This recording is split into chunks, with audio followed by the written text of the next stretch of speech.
You were talking about our heritage also. Yes. Ta उहो हिकु concept इहो बि हो हिन Yes. मैराथन खे करण जे लाइ. I really wanted you to repeat it त उन में कीअं असां पंहिंजे heritage खे बि असां promote करे रहिया आहियूं. ॾिसो मैराथन त आहे 42 किलोमीटर्स ठीकु उहो त हाणे किथे बि थी सघे पियो but via Kotdiji to Sukkur this is the point उहो असां ॻोल्हे करे इहो रूट सिलेक्ट कयोसीं छो जो असांजो जेको कल्चरल रिचनेस आहे जेको असांजी हेरिटेज आहे उनखे असां शोकेस करणु चाहियूं था पिया उन्हनि माण्हुनि जे अॻियां जेके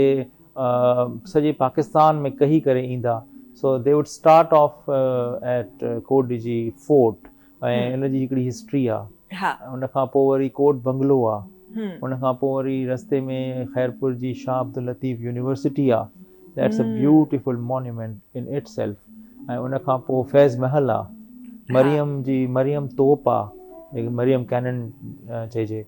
वरी पोइ ठेड़ीअ जा बाग आहिनि डेट पाम जेके असांजे फार्म्स आहिनि दे गिव अस सच अ पिक्चरिस्क लैंडस्केप उन खां पोइ तव्हां अचो त बबरलो खां पोइ Sukkur barrage it self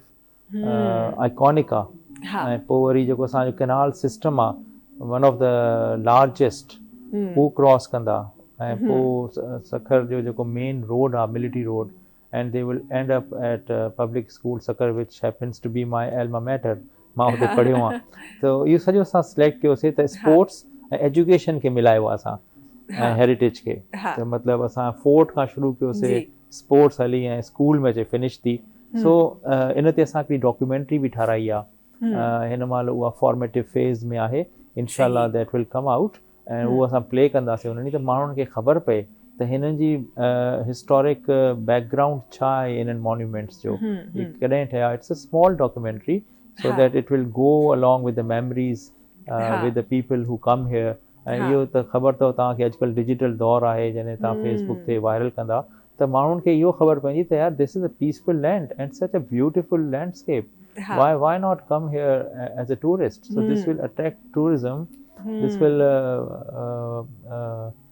open new vistas for this area जेको अपर सिंध आहे सो इन में असांजो इहो हिकिड़ो प्रॉपर टारगेट आहे इहो सिर्फ़ु न आहे सिर्फ़ु मैराथन आहे along with marathon we are targeting exposing the better part of our cultural heritage हाँ बिल्कुलु ई ज़रूरी बि आहे आई गेस असां टूरिज़म में स्पेसिफिकली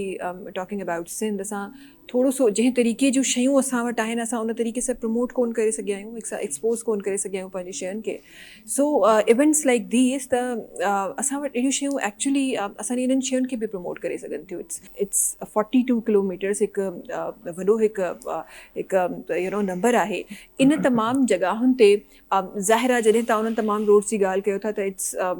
समथिंग जंहिं ते नॉर्मल माण्हू बि आहे नॉर्मल ट्रैफिक बि आहे नॉर्मल एक्टिविटीज़ बि आहिनि उन्हनि शयुनि खे हिन रेस जे लाइ कीअं मैनेज कयो आहे ऐं कीअं तव्हांखे लॻे थो त स्मूथली असां करे वेंदासीं बिकॉज़ हिन वक़्तु ताईं 2000 आहिनि थी सघे थो 4000 थी वञनि 5000 थी वञनि या वॾो नंबर थी वञे हिन शो खां पोइ थी सघे थो सो कंहिं तरीक़े सां इहे शयूं बाक़ी जेके नॉर्मल ताकी रेगुलर एक्टिविटीज़ जेके उते थी रहियूं आहिनि उहे बि नॉर्मल रहनि ऐं को ख़ुदा न ख़ास्ता अहिड़ो को हादसाती अमल साम्हूं न अचे कीअं मेक श्योर कयो आहे ॾिसो हिन में त फस्ट ऑफ ऑल जेको असांजो ओल्ड नेशनल हाईवे आहे उन में असांजी जेको दौड़ हूंदी इहा 2 कलाक ताईं रहंदी त उन्हनि 2 कलाकनि में असां मेक श्योर कयो आहे त कंहिं बि क़िस्म जी ट्रैफिक न हुजे छो जो it's early time like 8 to 10 मतिलबु उनखे मैनेज करणु आसान आहे बिकॉज़ असां इहो ज़बरदस्ती नथा कयूं इहो असां उतां जे स्टेक होल्डर्स जेके असांजे शॉपकीपर्स आहिनि या यूसी जा नाज़िम आहिनि या उतां जा जेके ॿिया नोटेबल्स आहिनि उन्हनि खे असां ऑन बोर्ड वरितो आहे एंड दे आर वेरी मतिलबु keen and looking forward to having this day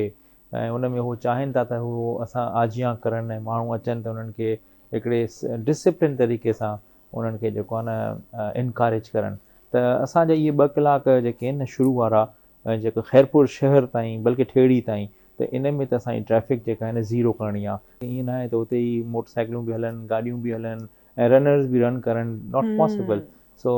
हिकु त उहो बिल्कुलु ज़ीरो हूंदी पोइ वरी जेका नेशनल हाईवे आहे जीअं ठेड़ी खां क्रॉस कंदासीं ऐं टुवर्ड्स सखर वेंदासीं त उते असां जेको आहे उहा 2 वे आहे त उन में असां हिकिड़े पासे खे ट्रैफिक लाइ ज़ीरो कंदासीं ऐं जेका हेठियों आहे रोड जेको कराची ॾे अचे थो पियो साउथ बाउंड उनखे असां 2 पासा हलाईंदासीं त होॾां जी ट्रैफिक बि हुन रोड ते त असांखे थ्रू आउट जेको आहे जेको इहो आहे डिस्टेंस हुन में का बि ट्रैफिक न मिलंदी. हा, सही. असां we are expecting people to come forward. ऐं जेका पहिरियां तव्हां ॻाल्हि कई न कोई माना